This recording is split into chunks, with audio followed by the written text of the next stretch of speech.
Bonjour, nous voilà avec notre équipement pour lutter contre le coronavirus et pour nous protéger de toutes sortes d'autres choses. Évidemment, pour aller vers l'accueil de l'Esprit de Jésus, il s'agit d'une toute autre attitude. Le chapeau, par exemple, ici, il nous protège de la pluie, il nous protège du soleil, c'est une forme de carapace, celui-ci vient des Philippines, il est solide comme tout. Mais regardez, si je le tourne, alors il devient comme une capacité de recevoir. En fait, les protections que nous avons bâties, les styles ouais, de murailles qui nous protègent les uns des autres, elles ont un autre côté, un côté en creux. Or, l'Esprit Saint n'a pas besoin des bosses, il a besoin du creux. Et donc, c'est important pour nous, je crois particulièrement, de nous dire qu'est-ce que je vais faire de mes protections, de ces barrières. Pensons qu'il y a un creux dans les barrières et que ces barrières sont formidables parce qu'elles vont nous permettre véritablement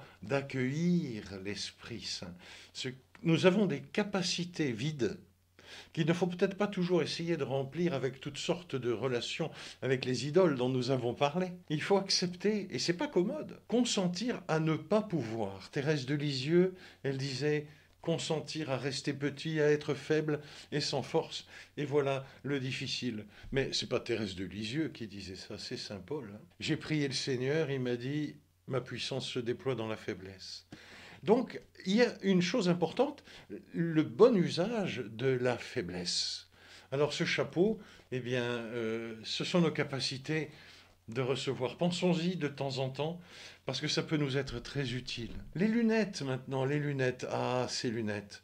Eh bien, d'abord, n'oublions pas que les lunettes, elles sont faites pour voir à travers. Et que donc, il ne faut pas s'arrêter aux apparences. Et une fois qu'on les a sur le nez, les lunettes, quand elles nous vont bien, eh bien, on ne les voit plus. Mais par contre, on peut voir des choses qu'on ne voyait pas avant. Alors, il faut que l'Esprit Saint nous donne les bonnes lunettes. Les bonnes lunettes, ce sont les lunettes de la foi, en fait. Ces multiples enseignements de Jésus dans les évangiles, les grands enseignements de l'Église, sont autant de lunettes qui nous permettent de regarder la réalité dans ce qu'elle a d'invisible, une manière de nous approprier ce que nous ne voyons pas encore, ni avec notre intelligence, ni avec notre sensibilité, ni avec les moyens habituels que nous avons.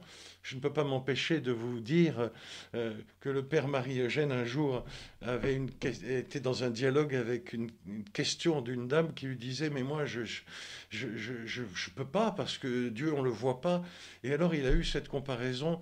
Permettez que j'enlève le masque, on va en reparler tout de suite. Il a eu cette comparaison, dire « Mais vous ne pouvez pas capter les ondes de la radio avec une pelle de terrassier. » Prenez donc les moyens qui vont. Et les moyens qui vont, Jésus nous les a dit et redit et redit. Et c'est la foi, l'espérance, la charité. Celui qui croit en moi fera les mêmes œuvres que moi, il en fera même de plus grandes. Et peut-être que, de fait, nous avons des grandes œuvres à accomplir.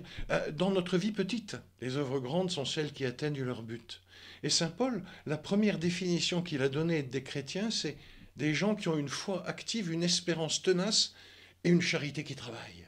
Alors les lunettes, oui, mais les bonnes. Et puis peut-être qu'il faut que nous en changions. Parce que les lunettes, c'est aussi tous nos souvenirs, tous nos a priori. Et parfois des a priori qui sont bien légitimes, même vis-à-vis, et peut-être surtout vis-à-vis de l'Église. Mais l'Esprit Saint est plus grand que l'Église. L'Église est un peuple de pécheurs. Mais il a une tête, et cette tête est sainte. Et de la bouche de cette tête sainte qu'est Jésus, coule, souffle sans cesse l'esprit de sainteté, de sanctification, c'est-à-dire de transformation, de purification, disons tout simplement de conversion et d'envoi en mission. Le masque maintenant. Eh bien oui, nous avons besoin de filtres, mais nous choisissons toujours des masques et des filtres, curieusement, en fonction de nos goûts. Tel aspect, nous n'en voulons pas. Telle réaction, nous ne la supportons pas. Et donc nous trions, nous trions. Et même avec l'Esprit Saint, quand on pense que l'Esprit Saint veut nous faire ressembler à Jésus, comme Jésus a dit, ils m'ont persécuté, ils vous persécuteront, vous aussi. Et puis entre chrétiens, nous avons bien des capacités à nous auto-persécuter parfois. Et donc, le chemin sur lequel nous allons est un chemin qui n'est pas spontané pour nous. C'est un chemin qui nous identifie au Christ souffrant, au Christ mourant, pour pouvoir ressusciter avec lui. Baptisé dans le Christ, confirmé par l'Esprit du Christ, c'est dans sa mort et sa résurrection que nous avons été baptisés. Il importe donc que notre découverte de l'Esprit Saint soit réaliste. Ne nous étonnons pas si la route est difficile. Le bienheureux Marie-Eugène avait cette formule. C'est pas exactement ça, mais c'est le sens. Ce n'est pas parce que ça monte que l'on s'est trompé de chemin. Et il disait aussi, le Saint-Esprit, c'est pas le Tour de France qu'on va voir au Ventoux pour voir s'il marche bien.